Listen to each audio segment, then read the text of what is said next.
L'important dans la vie, c'est de semer. La question, ce n'est pas tant de savoir si l'on sème, mais plutôt qu'est-ce que l'on sème.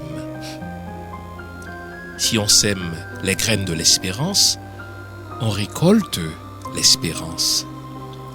Si on sème les graines du sourire, on récolte la joie. Eh bien, apprenons à semer le courage, que ce courage soutienne celui de l'autre. Apprenons à semer l'enthousiasme, la foi, l'amour. Car les plus petites choses, les riens, finissent par produire le bonheur chez l'autre, le bonheur chez soi. Chaque graine que l'on sème enrichit un petit coin de terre. Si l'on sème le dépassement de soi, on récolte une humanité meilleure. Bonjour mesdames, bonjour messieurs, bonjour le monde. Mise en onde Junie l'image, microphone le pasteur Jean-Fils Aimé. Comment allez-vous les amis? Nous sommes dimanche. Et vous le savez que pour nous, dimanche rime avec lumière sur le monde. Il y a 2 semaines, je vous ai parlé d'Antoine de Saint-Exupéry qui disait que ce qui distingue un jour d'un autre, c'est finalement le rituel qu'on y met, le rituel qu'on y exerce. Dimanche n'est différent de lundi que parce que, ensemble, nous faisons lumière sur le monde depuis, ma foi, 15 ans. Et ça commence à être une tradition. Vous avez passé une bonne semaine?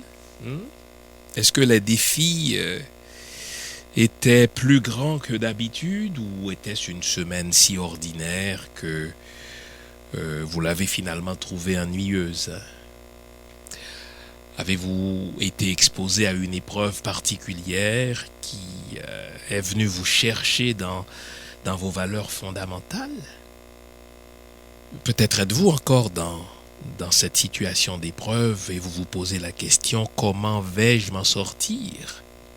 Vous savez, nous connaissons tous de ces moments où la noirceur est si opaque qu'on se dit: est-ce que la lumière, cette fameuse lumière au bout du tunnel, finira par poindre, finira par se montrer le bout du nez, hein? C'est souvent ça qu'on appelle le creux de la vague, hein. Vous êtes non seulement dans un tourbillon, vous êtes dans une vague, mais vous êtes au creux de la vague. Bon. Eh bien, je ne peux pas vous faire une prophétie, mais je sais que quand on veut se relever d'une épreuve, on y arrive. Il n'y a pas un temps idéal pour se sortir de l'épreuve. On dit: ah tiens, ça fait plus que 3 mois, donc je ne m'en sortirai plus. Non, quand on veut, on peut. Moi, je suis de l'école de Thomas Edison qui nous dit que le succès, c'est une affaire de nombre. C'est une affaire d'essais et d'erreurs. Tu essaies telle méthode, ça ne marche pas, tu en essaies une autre. Tu essaies tel ingrédient, ça ne marche pas, tu en essaies un autre. Et, sauf que tu ne perds pas ton temps parce que, à force d'essayer, tu finis par savoir plusieurs méthodes qui ne sont pas efficaces. Donc, la prochaine fois, tu ne les utiliseras plus, ou la prochaine fois que quelqu'un sera exposé à cette même épreuve, tu sauras quoi lui dire. Parce que toi, à force d'erreurs, tu finis par savoir ce qu'il ne faut pas faire. Parce que les amis, rien n'est gratuit dans la vie. Il n'y a pas de mauvaise expérience. J'aime à le dire, c'est vraiment le fondement de ma vie.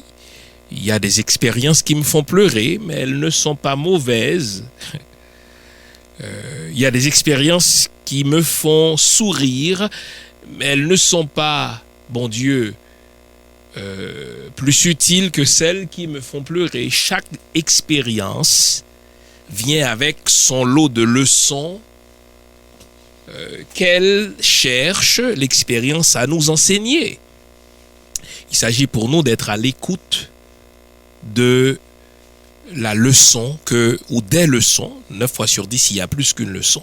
Il s'agit pour nous d'être à l'écoute des leçons que cette expérience-ci cherche à nous communiquer en comparaison à cette expérience-là. Ça va? Bon. Aujourd'hui, je voudrais vous entretenir dans un premier temps de la bonté.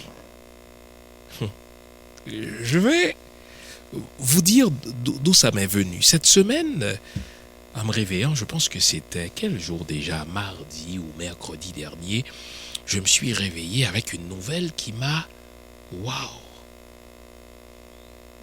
qui m'a surpris. Un sans-papier en France, un Malien, donc qui vit dans une situation irrégulière du point de vue de l'immigration française, qui vit sans papier, donc qui risque à tout moment d'être déporté, qui s'est littéralement transformé en Spider-Man. Oui, il s'est transporté jusqu'au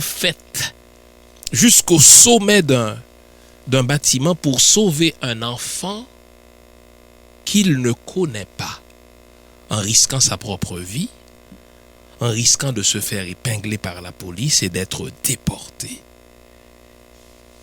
Et je me suis dit, la bonté pure existe vraiment. Et je vais vous dire pourquoi ça m'a surpris, pourquoi ça m'a choqué, parce que j'ai lu d'autres auteurs, j'ai lu des philosophes, des gens très formés, qui nous disaient finalement ce qu'on appelle bonté, ce qu'on appelle générosité, ce qu'on appelle vertu, est peut-être une chose très calculée. Et jusque-là, je pensais qu'ils avaient raison, ces philosophes-là. Et je vais vous en citer un en particulier. Je vais vous donner le temps de vous réveiller. Et ce jeune homme, ce Malien-là, m'a fait réaliser qu'il est possible d'être bon d'une bonté pure.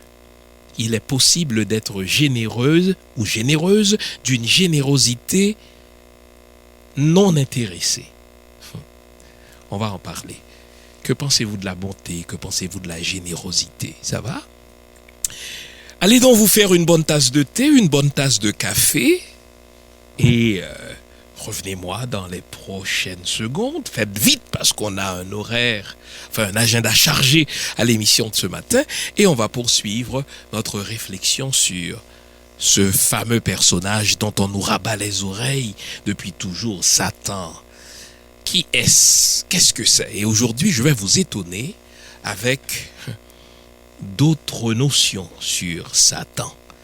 Vous notez que jusque-là, je ne vous ai pas demandé, on ne s'est pas demandé s'il existe vraiment. C'est peut-être un personnage littéraire, c'est peut-être une fiction théologique. Un bon théologien, c'est peut-être cela. Ou bien une fiction existentielle. L'humain a besoin de se fabriquer un certain ennemi pour s'expliquer sa place dans l'univers, pour s'expliquer ses malheurs. Satan est peut-être cette fiction-là. Donc on ne se pose pas encore la question de son existence réelle ou virtuelle, mais essayons de comprendre à l'intérieur même de la Bible, et les chrétiens eux-mêmes ne comprennent pas toujours leur Bible. Et je vais vous prouver que Satan, loin d'être un mauvais gars, un mauvais ange, un ange rebelle, c'est peut-être autre chose aujourd'hui. Allez, à tout à l'heure.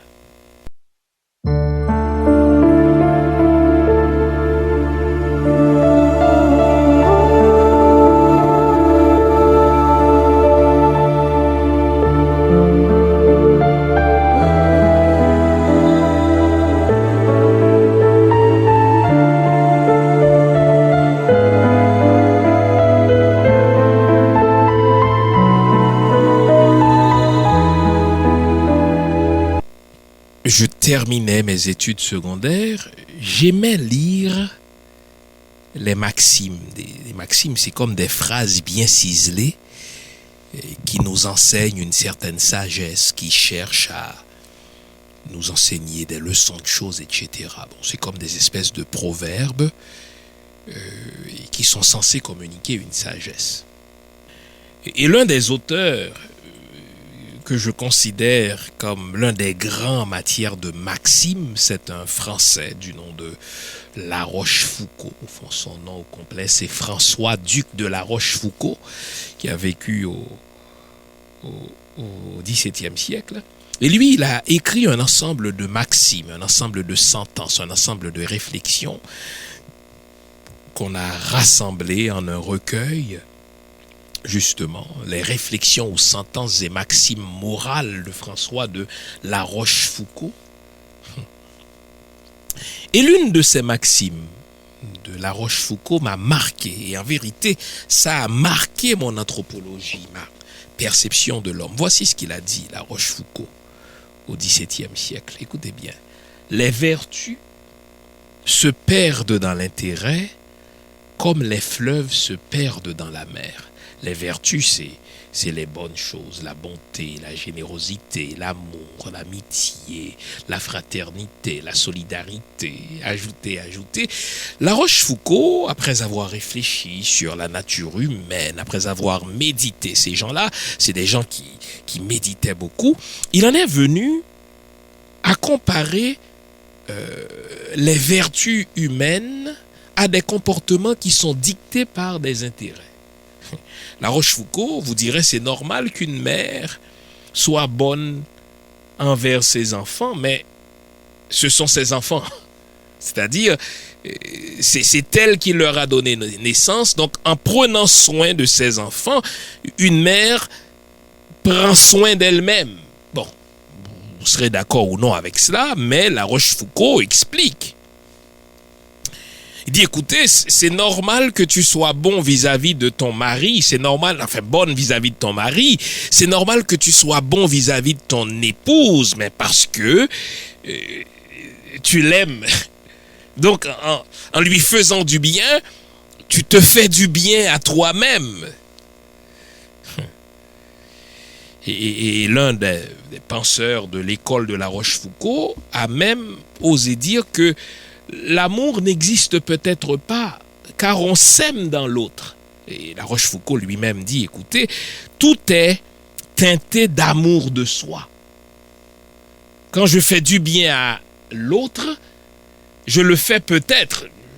Je n'ai pas dit que La Rochefoucauld a raison ou bien que je suis d'accord avec lui. Quand je fais du bien à l'autre, je le fais parce que je me dis, un jour, j'aurai besoin que quelqu'un m'aide. Donc, en l'aidant, je prépare un petit peu ce moment-là où j'aurai besoin de son aide aussi. Voilà pourquoi il dit, les vertus sont toujours un comportement dicté par l'intérêt, comme les fleuves finissent tous dans la mer. Écoutez, peu importe la rivière, peu importe le fleuve, n'est-ce pas? Eh bien, ils finissent toujours dans la mer. Et ce que La Rochefoucauld dit, c'est que l'être humain est à ce point rempli de lui-même, il est à ce point imbu de lui-même, que tous ses comportements sont imbibés d'amour propre. En sorte que, quand tu dis, ah, mais je t'aime sans intérêt, La Rochefoucauld dit, ah ouais, on n'est pas sûr. Je m'aime en toi. Et j'ai grandi, moi, sous l'influence de ces pensées-là. Et je vous avouerai, si je ne l'ai pas fait, je vous avouerai aujourd'hui que j'ai une anthropologie teintée de scepticisme. La Rochefoucauld avait fini par me convaincre que il y a toujours de l'intérêt quelque part. Quelqu'un n'entre pas en politique parce qu'il veut servir son pays, mon œil. Mon œil. Vous n'allez pas me faire croire que Barack Obama, même si je l'aime bien, il a fait de la politique parce qu'il voulait servir les États-Unis. Et si vous prenez le temps de lire les livres de Barack Obama, il y avait là comme une envie de se prouver à lui-même qu'il peut aller plus loin que son père n'a été, d'où le titre de son livre, « Les rêves de mon père ». Vous me direz, oui, mais il y a eu Mère Teresa qui est allée en Inde sauver ceux qui étaient atteints du sida, etc. D'ailleurs, elle en est même morte. Eh bien, La Rochefoucauld pourrait toujours vous dire, mais sa récompense, c'est justement la gratification qu'elle éprouvait en aidant ceux qui sont malades. Donc, il y a toujours de l'amour propre là-dedans, mais c'est une longue discussion. Bon. Et je vous avouerai que jusqu'à samedi dernier, c'est-à-dire jusqu'au 26 mai dernier, je croyais que François de La Rochefoucauld avait raison et que toute bonté, toute générosité, toute amitié, tout amour et ajouter encore, bref, toutes les vertus sont imbibées d'amour propre. Celui qui aura réussi à casser cela en moi, c'est un Malien du nom de Mamadou Gassama. Bon. L'Africain qui arrive à Paris depuis un certain temps, 22 ans je pense, oui. Donc qui est sans papier, qui risque à tout moment d'être déporté. Vous savez que les services d'immigration français ne lésinent pas. Hein. Vous êtes dans le métro, vous êtes dans le TGV, vous êtes dans la rue. N'importe quel policier peut vous solliciter et vous demander vos papiers. On m'a fait ça une fois à Paris, j'en revenais pas. J'avais pas mon passeport sur moi. J'ai dit, mais que voulez-vous que je fasse? Bon, heureusement que j'avais ma carte de citoyenneté canadienne. Et là, il m'a regardé différemment. On m'a fait le même foutu coup en Italie. J'étais dans une gare, là, attendant de prendre le train vers Milan, là. Et puis là, j'étais fatigué. Imaginez, hein. Je viens quand même de l'Amérique, je suis fatigué et j'ai somnolé un peu dans la gare. Et là, il y a une policière qui est venue. Non, monsieur, on dort pas dans cette gare. J'ai dit, mais pourquoi je suis fatigué? J'avais presque envie de lui dire, allez vous faire voir. J'ai le droit de dormir là où je veux. D'autant que je somnolais sur mes valises. Et là, devant mon insistance, elle a dit, monsieur, je veux voir vos papiers. J'ai dit, pourquoi? Elle a compris que je n'étais pas d'ici. Parce que bon, finalement, j'avais mon passeport, je lui ai montré mon passeport. Mais d'accord, c'est beau. Bon, elle parlait français, très bien français d'ailleurs. Waouh. Donc, en Europe, là, les services d'immigration ne lésinent pas sur les questions à vous poser pour s'assurer qu'on fait la chasse aux sans-papiers. Alors voilà un Malien de 22 ans, sans-papiers à Paris, qui risque d'être déporté à tout moment, qui vit une situation irrégulière, donc, qui est toujours sur ses gardes, et qui en passant comme ça, lève les yeux, que voit-il? Un petit garçon qui est accroché presque dans le vide sur le balcon d'un bâtiment au 4e étage. Waouh! Un enfant de 4 ans suspendu à un balcon au 4e étage. Ce Malien, il est dans la rue là.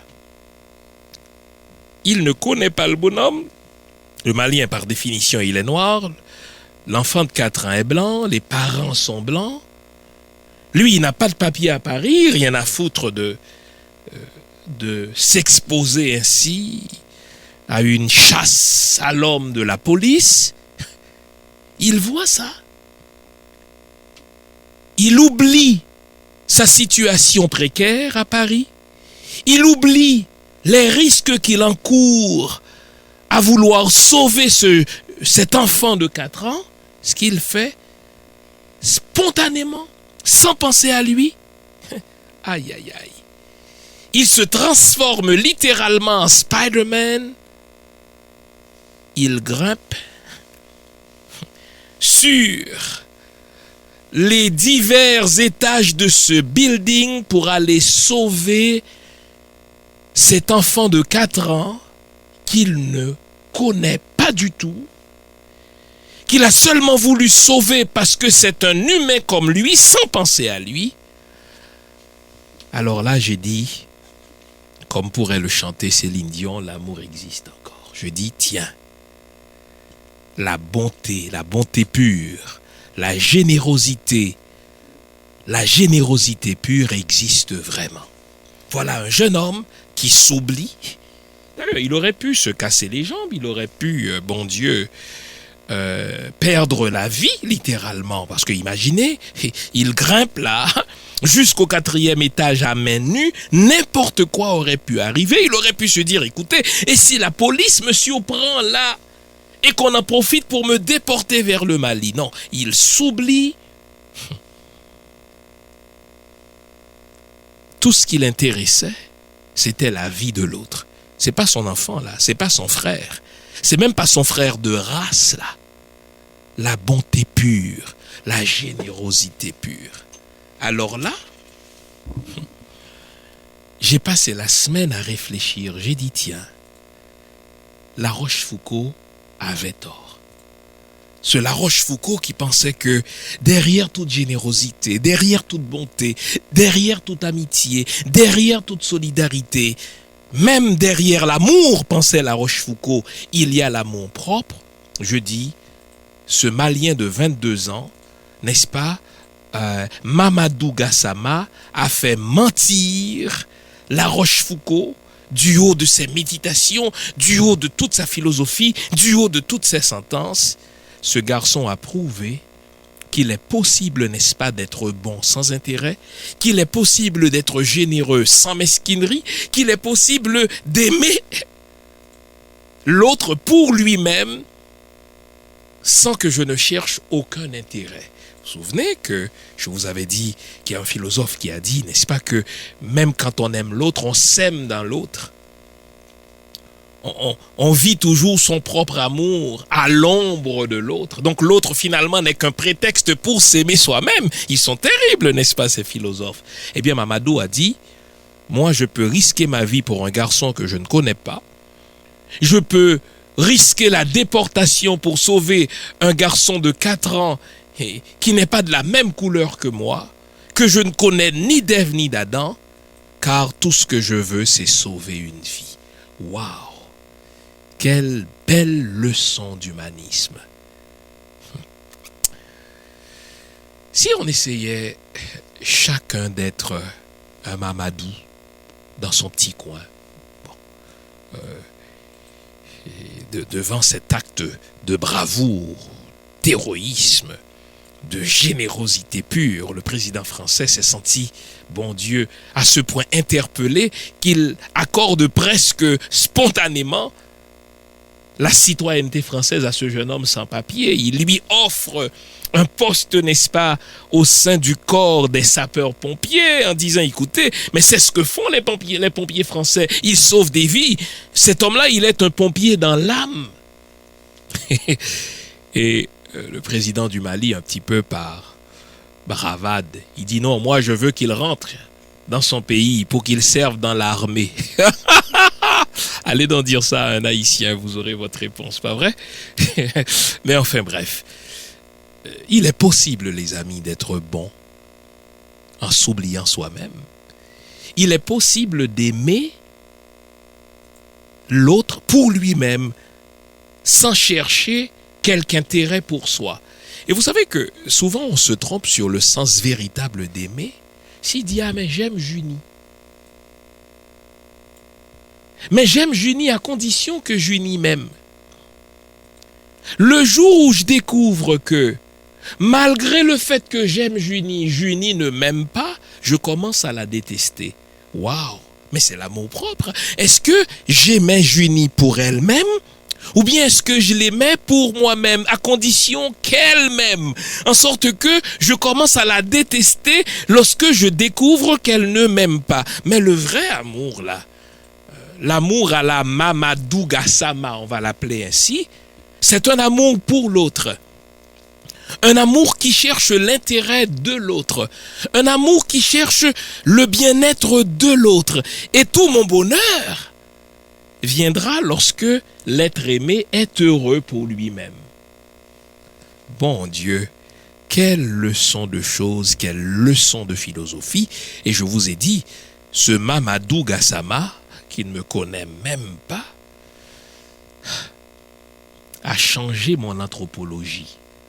Jusque-là, ma perception de l'homme, c'est que bon, derrière toute générosité, bien sûr qu'il y a la générosité, derrière toute amitié, bien sûr qu'il y a de l'amitié, derrière tout amour, bien sûr qu'il y a l'amour, mais il y avait quand même l'amour propre, une espèce d'intérêt personnel inavouable ou inavoué. Eh bien, Mamadou nous a prouvé, à nous qui réfléchissons sur la nature humaine, qu'il est possible d'être bon sans intérêt aucun, qu'il est possible d'aimer l'autre pour lui-même sans qu'on ne cherche aucun plaisir pour soi. Oui, les amis, la bonté existe, la générosité existe, l'amitié existe, bref, l'humanité existe. Mais quel bel exemple d'humanité. Et vous notez en passant, ça c'est très important, que la générosité, la bonté, l'humanité n'ont rien à voir avec la couleur de peau. Il est tellement possible d'être bon vis-à-vis des gens de mon village. Hein, cette solidarité régionale.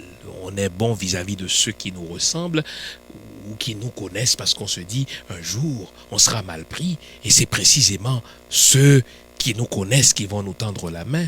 Lui, entre l'enfant et lui, il n'y avait absolument rien de commun sinon que leur humanité. Est-ce qu'on peut être juste bon parce que nous sommes des humains? Vous savez, parfois il est possible, nous les Noirs, de vivre un racisme à rebours. Ah, mais les Blancs ont été mauvais vis-à-vis de nous, et puis même moi j'ai le droit d'être mauvais aussi, mais non. Le mal est mal, quelle que soit la raison pour laquelle tu commets le mal. Est-ce que je suis clair là-dessus? Le racisme, il est mauvais, quelles que soient les raisons historiques qui pourraient l'expliquer. D'ailleurs, les raisons historiques ne justifient pas le racisme. Si le racisme est mauvais parce que vous l'avez subi, il demeure mauvais quand c'est vous qui le faites subir. Vous savez, en psychologie, il y a ce qu'on appelle le syndrome de Stockholm. Vous savez ce que c'est que le syndrome de Stockholm? Quelqu'un qui a subi la torture peut devenir lui-même tortionnaire. Quelqu'un qui a subi une déception dans l'amour peut consacrer le reste de sa vie à décevoir dans l'amour. Et c'est souvent des mécanismes très inconscients. Et on voit ça par exemple en Israël. Moi je le dis net. L'État d'Israël vit le syndrome de Stockholm en permanence. Quand je vois Binyamin Netanyahou, je ne fais pas la différence entre Binyamin Netanyahou et un policier nazi. Savez-vous pourquoi? Parce que souvent, lorsqu'on a subi des injustices dans la vie, on est à ce point blessé par les injustices qu'on a subies qu'on se croit justifié de faire subir ces mêmes injustices aux autres. Non. Si c'était injuste lorsque vous le subissiez, eh bien, ça ne devient pas juste lorsque c'est vous qui le faites subir à d'autres. Ça s'appelle le syndrome de Stockholm. Eh bien, j'ai vécu la déception dans l'amour, je me sens autorisé à décevoir l'autre. On m'a trompé, je me sens autorisé à tromper. On m'a fait subir la torture comme peuple d'Israël. Eh bien, moi, comme État d'Israël, je me sens justifié à faire subir, n'est-ce pas, cette torture aux Palestiniens. Non, le mal est mal, peu importe celui qui le commet. Le mal est mal, peu importe celui qui le subit ou qui le fait subir. Alors, ne me dites pas, ah oui, mais je serai bon en face de mes villageois, enfin de mes co-villageois, mais les autres, les outils, les toutis, non. Retrouvons l'humanité dans l'autre. Je disais à un autre micro, dernièrement, une définition que je trouve juste de la guerre. Quelqu'un a dit, la guerre, écoutez bien, ce sont deux personnes qui se connaissent et qui ne s'aiment pas, qui envoient d'autres personnes qui ne se connaissent pas s'entre-déchirer. C'est vrai, hein? Imagine Trump qui part en guerre. Donnez-moi quelqu'un que Trump n'aime pas. Bon, il n'aime personne, lui. Bon. Imagine Hitler et Staline, voyez. Hitler et Staline se connaissaient, ils se sont rencontrés, ils ne s'aiment pas. Enfin, mais tuez-vous si vous ne vous aimez pas. Mais ils ne se tuent pas eux-mêmes. Hitler envoie son armée. Donc les soldats allemands tuaient des soldats russes qui ne se connaissent pas. C'est-à-dire tel soldat allemand ne connaît pas tel soldat russe. Mais les voilà en train de s'entretuer, s'entre-déchirer parce que Hitler et Staline ne s'aiment pas. Est-ce qu'on peut, à partir de maintenant et tous les jours, chercher l'humain chez l'autre, au-delà de son origine ethnique, au-delà de son accent, au-delà de sa langue, au-delà de son éducation, au-delà de sa profession? Vous savez qu'il y a de ces professions qui sont plus aimables et d'autres professions qui sont détestables. Il y avait une nomenclature des métiers les plus détestés où on y retrouve politicien, on y retrouve vendeur, on y retrouve mécanicien. Quand on va voir le mécanicien, c'est comme si on est mal pris. Il va nous fourrer ce mécanicien, mais on est mal pris. Il va toujours nous dire, mais oui, mais il faut changer telle pièce. Et puis, on ne croit pas trop.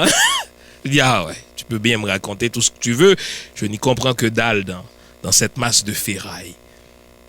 Bien, un vendeur, il cherche toujours à nous vendre un petit peu plus. Et puis, on comprend son jeu. Il est payé à commission, etc. Bon. Mais est-ce qu'on peut aimer l'humain en l'autre, tout simplement, au-delà de la profession, au-delà de sa couleur de peau, au-delà de son éducation, de sa culture, etc. Oui, c'est possible. Ne me dites pas non, mais c'est pas possible, vous savez, les humains sont égoïstes, etc. Bien sûr, les humains sont égoïstes, mais ils ne sont pas qu'égoïstes.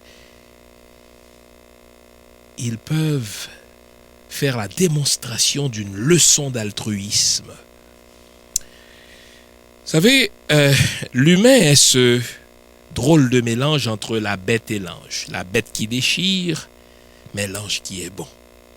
Et Mamadou Gassama a prouvé qu'il est possible de jouer l'ange, d'être l'ange pour quelqu'un qu'on ne connaît pas du tout, en s'oubliant soi-même, en prenant des risques. Waouh! Quelle grande leçon d'humanisme. Et puisqu'on parle de donner le Nobel, on pense à Donald Trump, mon œil. Donald Trump, le Nobel de paix. Il y a des mots qui ne vont pas ensemble. Trump, paix. Moi, je suis prêt à lancer une pétition pour qu'on donne un Nobel à Mamadou Gassama.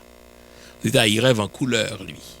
Depuis quand donne-t-on un Nobel à quelqu'un qui sauve un petit enfant de 4 ans? On s'en fout. S'il sauve un pays, oui, mais un pays, c'est fait d'enfants aussi. Mais je pense qu'on gagnerait à offrir ce Nobel à Mamadou Gassama. Ça enverrait la leçon que ce n'est pas parce qu'on est sans papier qu'on est des terroristes. Vous savez, au Québec, là, on commence à lier ça. Ils sont sans papier, ils nous envahissent. Ils nous envahissent. Ils oublient qu'eux aussi avaient envahi les Amérindiens. Ça, je ne le dis pas trop fort, ça. Donc, on peut être sans papier et être une bonne personne. Et on peut être bon sans calcul aucun. Ça va les amis, on s'arrête ici et je vais demander à la réalisatrice de jouer un petit peu de Céline Dion. Quand je me couche près de toi, quand mon corps se colle à ton corps, alors je me dis, l'amour existe encore, bon Dieu. Ah, mais ça c'est dans un contexte nuptial, dans un contexte de couple. Alors, quand je vois Mamadou Gassama grimper ses 4 étages pour sauver ce petit garçon de 4 ans, alors je me dis, l'humanité existe encore. À tout à l'heure, les amis.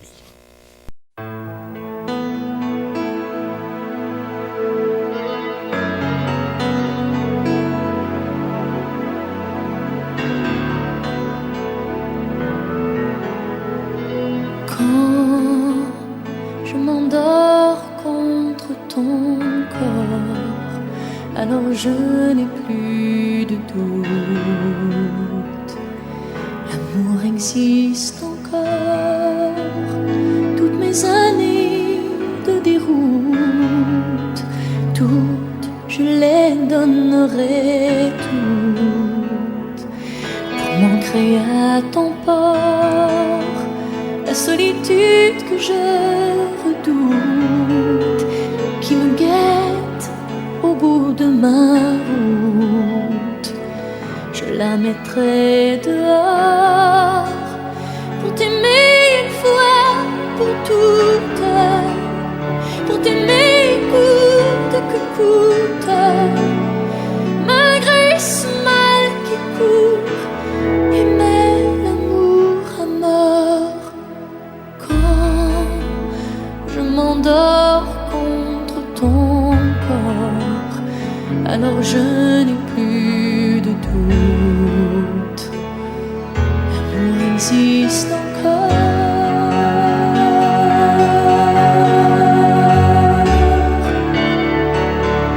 L'amour existe encore.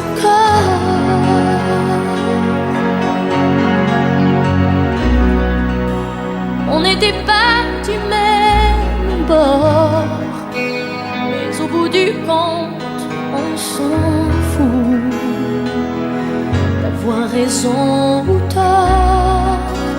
Le monde est mené par des fous.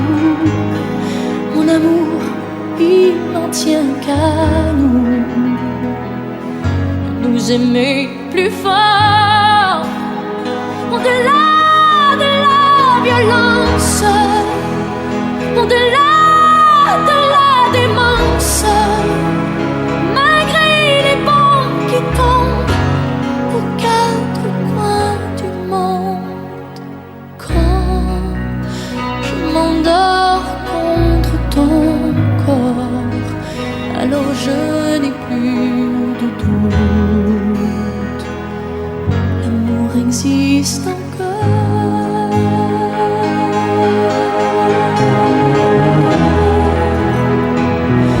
L'amour existe encore.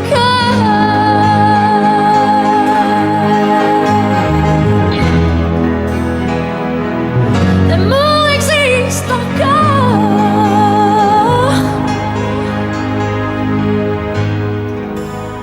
Pour t'aimer une fois pour toutes, pour t'aimer coûte que coûte, malgré ce mal qui court, aimer l'amour à mort. Quand je m'endors contre ton corps, alors je n'ai plus de doute, l'amour existe encore.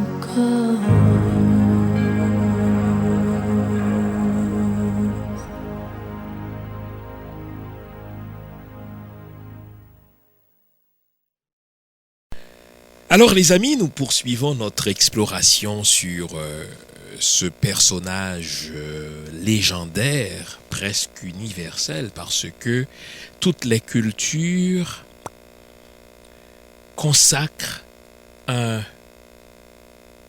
personnage qui leur sert quasiment de punching bag là. Et c'est ce personnage-là qui leur permet d'expliquer tout ce qu'il y a de mauvais en eux, tout ce qu'il y a de mauvais autour d'eux. Et dans le judéo-christianisme, on verra dans les prochaines semaines que c'est pas tellement une idée judéo-chrétienne, c'est une idée qui remonte à la Mésopotamie ancienne, là. Eh bien, on parle d'un Satan qui servirait de punching bag pour expliquer le mal en nous, le mal autour de nous, pour expliquer ce qui est en nous et que nous n'aimons pas voir. Et puisque nous ne l'aimons pas, cette laideur en nous, eh bien nous la projetons sur un personnage fictif, une fiction théologique, une fiction existentielle. On a besoin de s'imaginer un grand Satan, un petit peu par amour propre. Je ne peux pas expliquer que je haïsse, je ne peux pas expliquer que je sois mauvais, alors je dois postuler l'existence d'un mauvais ange, d'un esprit mauvais pour expliquer ce mal qui est en moi. D'où Et je vais vous en faire la démonstration. Satan, dans l'Ancien Testament, ce n'est pas un ange mauvais. On a vu que c'était plutôt une fonction. Mais dans l'Ancien Testament, Satan réfère à un comportement humain. Un comportement humain. Si vous avez votre Bible, je vais vous donner le temps de fouiller dans votre Bible. Je vais vous inviter à consulter un certain nombre de textes. Et les textes que nous n'aurons pas le temps de consulter, je vais vous les indiquer et vous poursuivrez l'étude sans moi, puisque vous êtes de grandes personnes, vous allez pouvoir le faire, vous allez devoir le faire, pour que vous réalisiez à quel point l'Église vous a menti. Les prêtres vous ont menti, les pasteurs continuent de vous mentir. Les trois religions monothéistes, le judaïsme, l'islam, le christianisme vous ont menti sur ce personnage qu'on appelle Satan. On vous a fait croire que Satan c'était un ange en dehors de vous. J'ai dit que cela ne s'atteste pas dans la Bible. Et je vais même aujourd'hui vous prouver que Satan, c'est vous. C'est tout comportement répréhensible en vous, dont vous ne voulez pas vous attribuer à vous-même la responsabilité, vous le projetez sur un autre fictif. Jean-Paul Sartre disait que l'enfer c'est l'autre, hein, c'est le nom de une pièce de théâtre là, on retrouve dans la pièce de théâtre de Sartre cette phrase, l'enfer c'est l'autre. Eh bien aujourd'hui je vais vous apprendre que Satan c'est vous. C'est tout comportement, toute laideur dont vous ne voulez pas assumer la responsabilité. Allons-y. Genèse chapitre 26, le verset 21. Je vais vous lire. Genèse chapitre 26, le verset 21. Vous y êtes? Voilà, je vous lis. Isaac, je commence au verset 18, creusa de nouveau les puits d'eau qu'on avait creusés du temps d'Abraham, son père, et qu'avaient comblé les Philistins après la mort d'Abraham, et il leur donna les mêmes noms que son père leur avait donnés. Les serviteurs d'Isaac creusèrent encore dans la vallée, ils trouvèrent un puits d'eau vive. Les bergers de Guérar querellèrent les bergers d'Isaac en disant « L'eau est à nous !» Et il donna au puits le nom d'Edzek, parce qu'il s'était, écoutez bien le verbe, disputé avec lui. Ses serviteurs creusèrent un autre puits au sujet duquel on chercha aussi querelle. Et il l'appela du nom de Sitna. Vous savez, dans la Bible hébraïque, en hébreu, quand vous voyez le mot querelle, quand vous voyez le mot contestation, vous savez quel mot est utilisé en réalité en hébreu? Le mot satana, le même mot qui donne Satan. Donc, Satan réfère, dans le texte que je viens de vous lire, à ce comportement de contestation non justifié.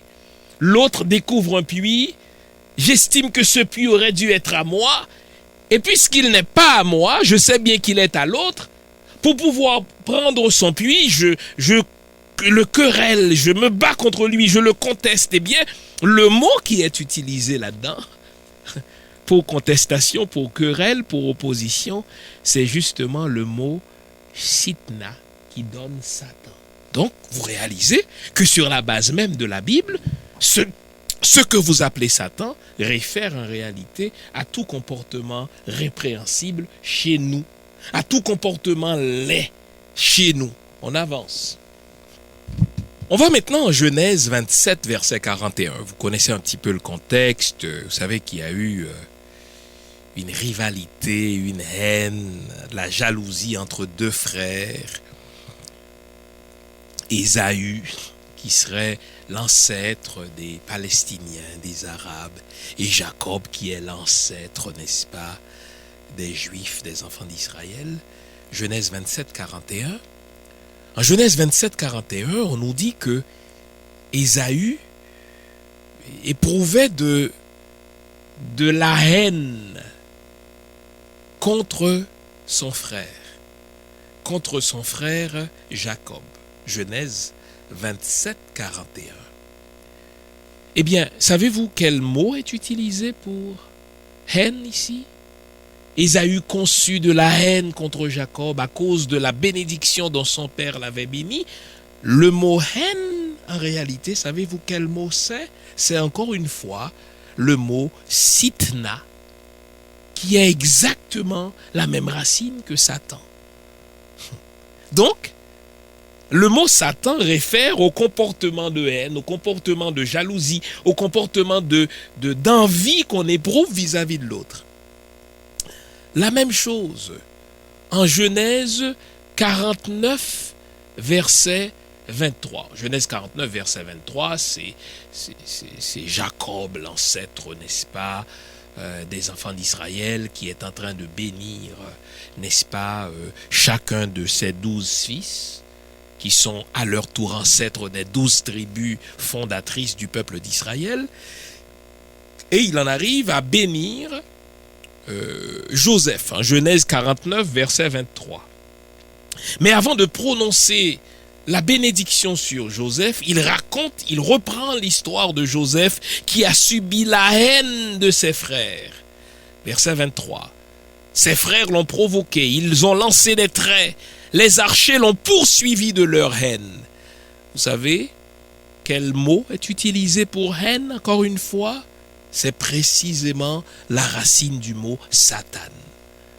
Ainsi donc, en Genèse 49, verset 23, mais également en Job chapitre 16, le verset 9, en Job 30, le verset 21, à chaque fois, dans le psaume 55, verset 3 aussi, à chaque fois que vous voyez le mot haine, à chaque fois que vous voyez le mot querelle, à chaque fois que vous voyez le mot, n'est-ce pas, envie, le mot rivalité, sachez que très souvent, c'est le mot Satan qui est derrière cela. Donc, la Bible elle-même est en train de nous dire, contrairement à ce que l'Église a voulu nous faire croire, contrairement à ce qu'une certaine frange du judaïsme a voulu nous faire croire, contrairement à ce que l'islam veut nous faire croire, Satan ne réfère pas tant à un ange mauvais qui serait en opposition à Dieu.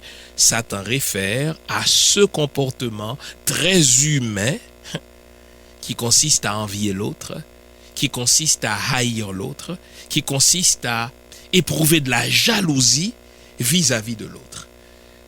Et je vous ai parlé tout à l'heure, n'est-ce pas, de Osée 9, versets 7 et 8. Dans Osée 9, versets 7 et 8, le mot Satan ne signifie pas seulement haine, mais il signifie une haine violente. On vous déteste à ce point qu'on vous fait violence. Je vais vous lire donc cette référence, Osée chapitre 9, les versets 7 à 8. Eh bien, en Osée 9, verset 7, on retrouve précisément la racine Satan dans ce comportement-là que je vais vous lire. Ils arrivent les jours du châtiment. Ils arrivent les jours de la rétribution. Israël va l'éprouver. Le prophète est fou, l'homme inspiré à le délire à cause de la grandeur de tes iniquités et de tes rébellions. L'idée de rébellion, l'idée d'une haine violente, ici, traduit justement le mot Satan. Bref, Satan ne réfère pas dans la Bible, dans l'Ancien Testament, à un ange mauvais, un ange rebelle, un ange déchu. Il réfère d'abord à tout comportement répréhensible, comportement de laideur, comportement de haine, comportement de rébellion, comportement de jalousie que nous éprouvons vis-à-vis de nos frères. Donc s'il vous plaît, arrêtons de projeter sur l'autre ce dont nous sommes responsables. En psychologie freudienne, on parle de transfert, on parle, n'est-ce pas, de ce mécanisme de défense qui consiste à transférer sur l'autre ce qu'on n'aime pas voir en nous.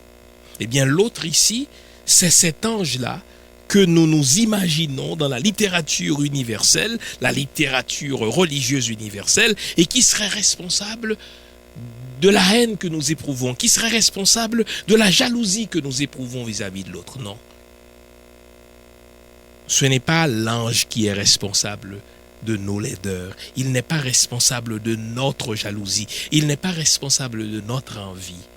C'est nous qui sommes Satan, sur la base de ce que nous venons de voir. Je vous ai cité pléthore de références pour ceux qui veulent revérifier la chose, n'est-ce pas, à chaque fois. Eh bien, je vais reprendre ces références. Genèse chapitre 26, le verset 21. Genèse 27, le verset 41, quand on parle de haine, quand on parle de contestation, c'est le mot Satan. Genèse 49, verset 23, encore une fois. Genèse 50, verset 15. Et là, dans Genèse 50, verset 15, le contexte, il est intéressant parce que on réfère aux frères de Joseph, qu'il avait vendu justement en Égypte, et qui se disent, oh là là, maintenant que notre père Jacob va mourir, nous devons avoir peur que Joseph ne nous haïsse à son tour. Et le mot haine qu'on utilise en français, Genèse chapitre 50 verset 15, réfère justement au mot Satan. Je vous ai cité Osée chapitre 9 verset 7 et 8.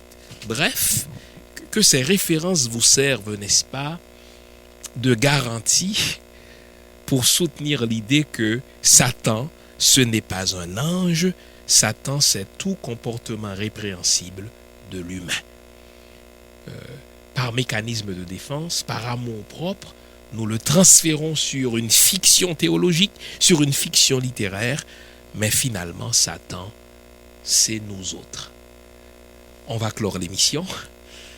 Je vous reviens avec les informations nécessaires. À tout à l'heure.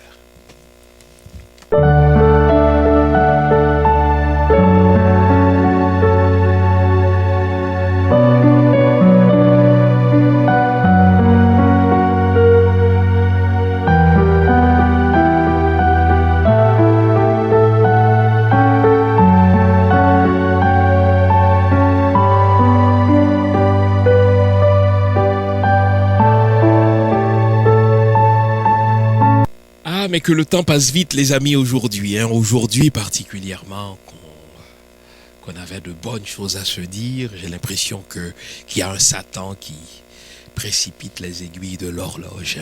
C'est pas moi qui suis indiscipliné, ce n'est pas moi qui ai trop de choses à dire en une heure, mais c'est Satan qui veut pas qu'on se parle et qui refuse qu'on se retrouve entre personnes qui s'aiment, mais lui, il précipite les aiguilles de l'horloge. Certaines fois dans les églises, c'est ce qu'on nous dit. Ah, mais c'est à cause de Satan qu'il m'aime pas. C'est à cause de Satan qu'elle me déteste. C'est à cause de Satan qu'elle éprouve de la jalousie vis-à-vis de moi. C'est à cause de Satan qu'il ou qu'elle m'envie. Waouh, prenons le temps de respirer. Est-ce qu'on peut prendre le temps de faire cette introspection, de regarder au-dedans de soi et de dire, oui, il y a de la haine en moi, oui, il y a de la jalousie en moi, oui, il y a de la rivalité en moi, et si je veux régler ces problèmes, je dois arrêter de les transférer sur un ange, je veux en assumer la responsabilité et travailler sur cela. Et j'aime à dire que les religions ne nous aident pas à améliorer, n'est-ce pas, notre nature. Elles ne nous aident pas à régler nos problèmes personnels, puisque on a besoin de Jésus pour nous sauver, ou on a besoin de Satan qui est responsable de nos laideurs. Donc, moi, je suis comme tyrannisé ou exploité par deux maîtres. Soit un bon maître qu'on appelle Jésus, je ne suis responsable de rien de bon, ou un mauvais maître qui est responsable de toutes mes laideurs. Non, c'est faux. C'est 1000 fois faux et c'est même malsain. Quand on veut être guéri d'une maladie, il faut commencer par prendre conscience que cette maladie, elle est à moi. Elle n'est pas chez l'autre. Elle est à moi. Et puisqu'elle est à moi, je peux commencer à chercher comment la soigner, cette maladie. Alors nos laideurs, la querelle, la jalousie, la rivalité n'existent pas chez un autre. Elles existent chez nous. Travaillons là-dessus pour que nous devenions de meilleurs hommes et de meilleures femmes. Merci d'avoir été à l'écoute, les amis. Mise en nom de Junie Limage, microphone Pasteur Jean-Fils Aimé. Si vous avez aimé, tant mieux, c'est le but. Vous être utile. Si vous n'aimez pas, n'en parlez pas aux autres. C'est de la médisance. Et peut-être y a-t-il un Satan qui est responsable de cela. Eh bien, appelez-nous, écrivez-nous et on va s'améliorer. On est là pour cela. Si vous voulez avoir une copie de l'émission, téléphonez à Junie Limage, 514-790-2726. Vous pouvez accéder à toutes nos émissions et gratis en devenant ami de la page Facebook de l'émission CPAM Lumière sur le monde 1410. Quant à ceux qui se demandent comment écouter notre émission parce que leur appareil de radio ne leur permet pas de capter, mais c'est simple. Téléchargez l'application CPAM Radio et sur un clic, vous avez non seulement toutes nos émissions, mais toutes les émissions de CPAM. On se retrouve la semaine prochaine, les amis. Gardez le sourire, gardez surtout le moral. Sachez que tant que va le moral, tout va. Au revoir.